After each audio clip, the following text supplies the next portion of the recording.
I begin, I would like to thank everybody for being here with us on this quite difficult day. You all are such amazing supporters, and we appreciate the time and effort you all have given us.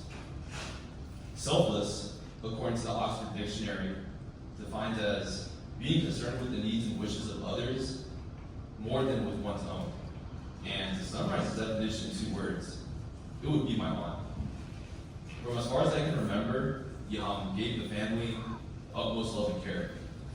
On the occasion that we do talk, she would always remind me of how, when I was a baby, she tried feeding me chicken-flavored baby food. No one can stand the smell, and the thought of chicken-flavored baby food right now already sounds repulsive. I remember how the instant she tried putting that spoonful of mush in my mouth, I responded by barfing all over her and crying hysterically.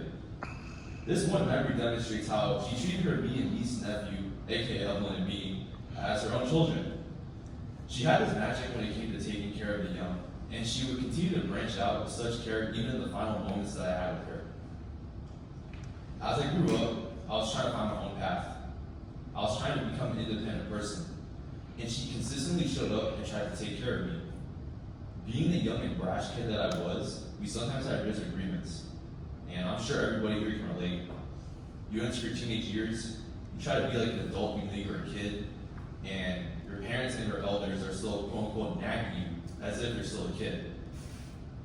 At first, we would think that they're being too pushy on us, but deep down, they're simply just concerned for us and want to continuously care for us.